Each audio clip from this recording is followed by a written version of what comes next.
Sebenarnya sekarang kita itu berada di ambang kematian media, yang saya bilangnya. Kenapa?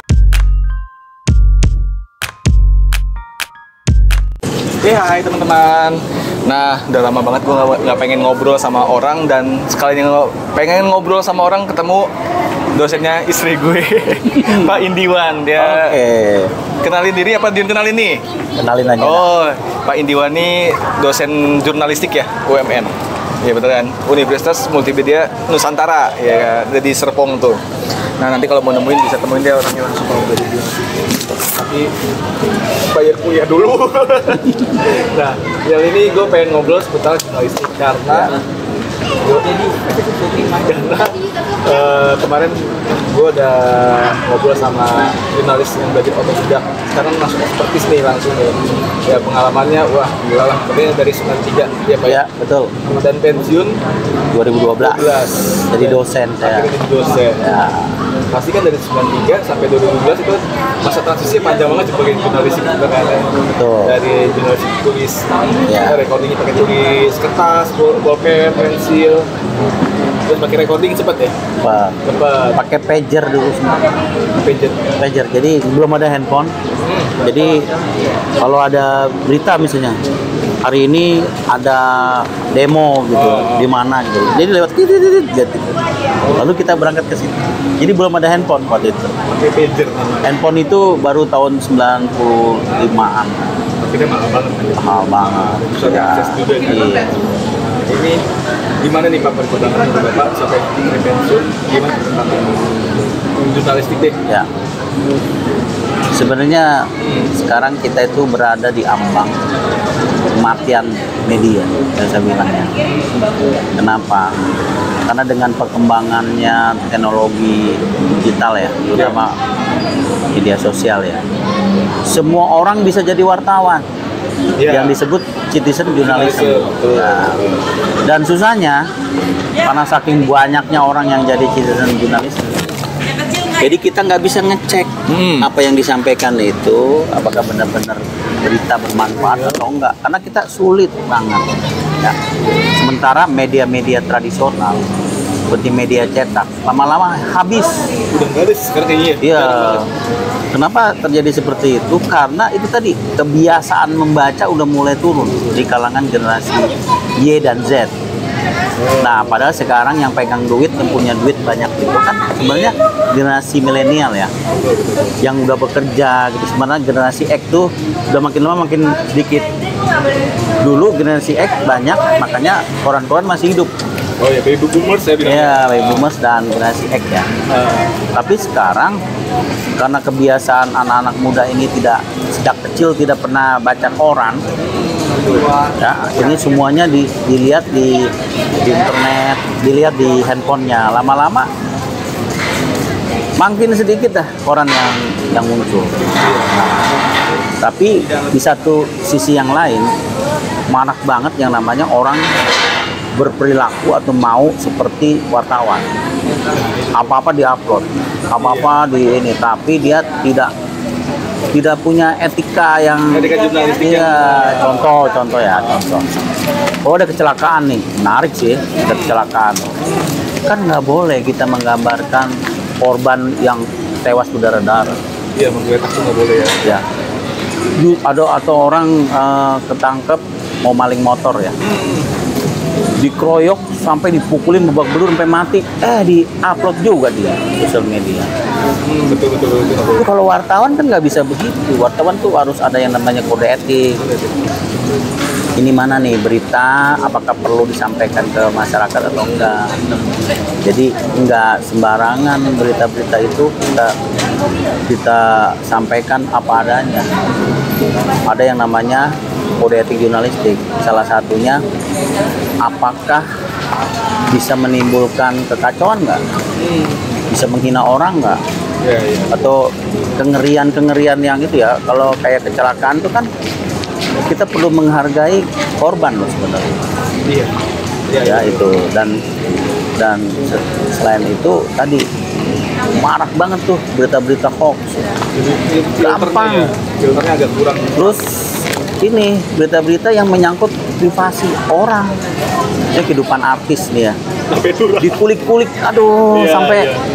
emang kenapa sih berantem sama istrinya atau berantem sama bininya atau sama suaminya, kenapa harus diungkap di sosial media? Iya. Sampai kita nggak bisa bedain ya, mana sih ini berita yang benar-benar bagus, mana berita yang populer. Nah, karena jurnalisme, makanya orang-orang itu banyak yang terkenal di sosial media seperti wartawan, padahal sebenarnya bukan wartawan.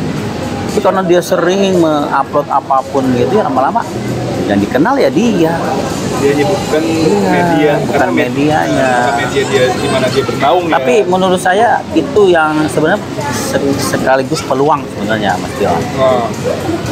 Jadi kalau konsep saya, kalau di jurnalistik ya, saya memang walaupun saya di UMN sebenarnya saya sudah bukan di jurnalistik juga sih.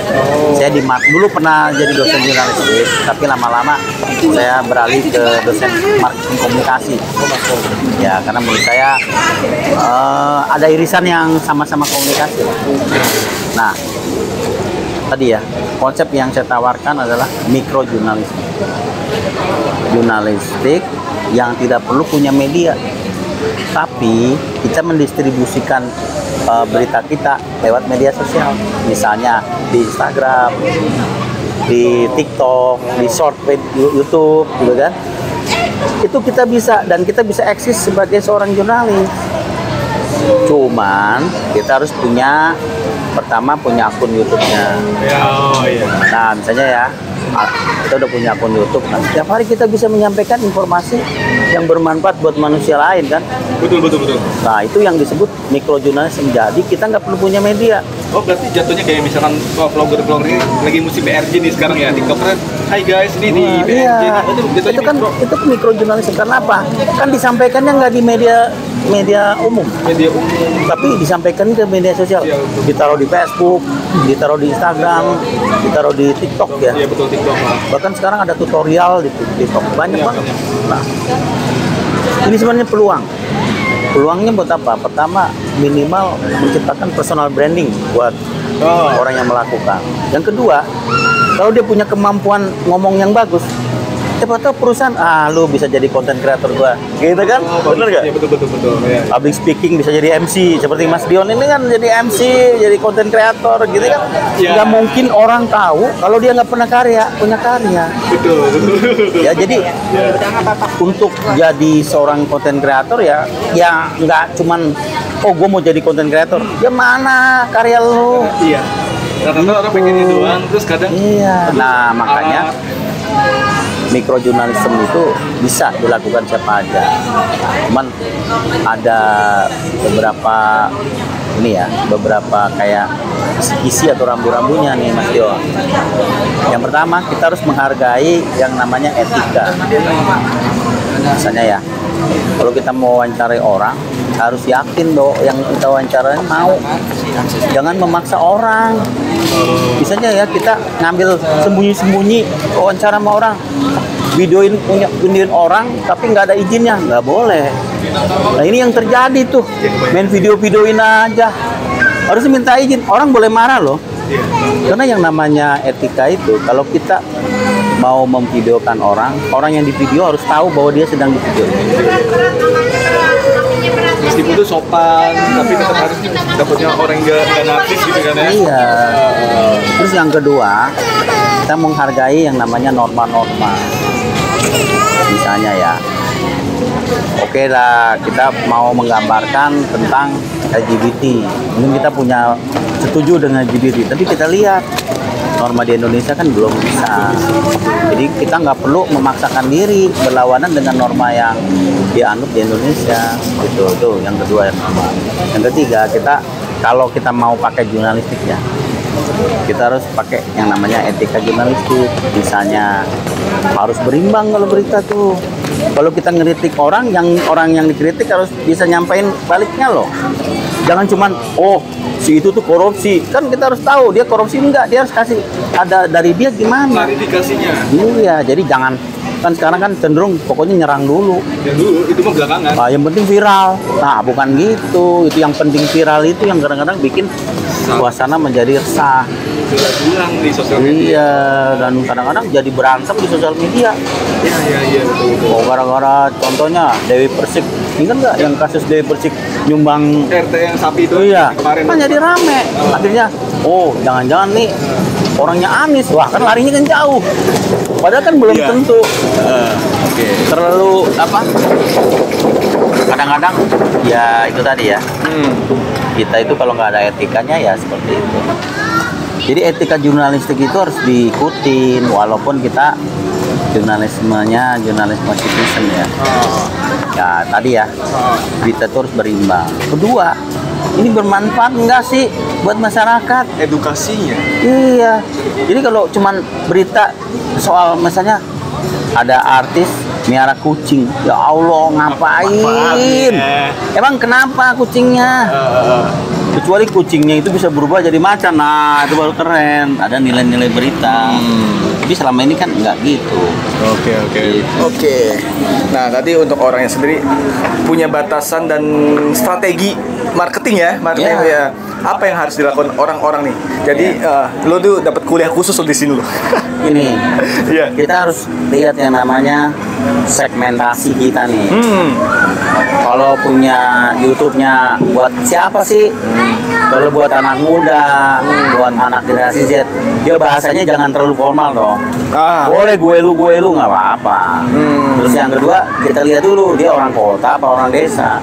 Kalau orang kota ya mungkin istilah-istilah kayak kekinian sekarang. Besti, bla, bla, Iya, bla, tapi kalau orang desa nggak bisa. Terus yang lihat ini sebenarnya sesuai nggak dengan kebutuhan target kita. Jadi target kita tuh butuh apa sih? Apakah berita kuliner, ataukah berita yang apa gitu, atau informasi apa yang benar-benar dibutuhin? Berarti dari niche-nya sendiri ya si orang Iya. nih minatnya kemana? Iya. Oke. Nah, Jadi terus baru kita strateginya gimana? Strategi kita harus apakah pakai YouTube, pakai Platformnya. TikTok ya? platformnya ya. Bentuknya video atau bentuknya kayak ada Microblog, ya, tulisan-tulisan biasa. bisa aja gambar-gambar terus kita yang kayak model Tribun lah. Oh, ya. Jadi kita kayak presenter gitu. Beritanya udah ada. Beritanya udah ada dari di remake ya. Tapi tadi intinya sesuaikan dengan segmentasi kita. Oke. Yang kedua tadi penuhi kebutuhan target kita. Kebutuhan. Yang ketiga kita punya strategi yang pas untuk itu. Nah, Pasti oke. tuh, itu dari Pak Indiwan ya. Ini kuliah khusus dari gue langsung nanya Pak Indiwan dan semoga bermanfaat buat lo dan baterai udah mau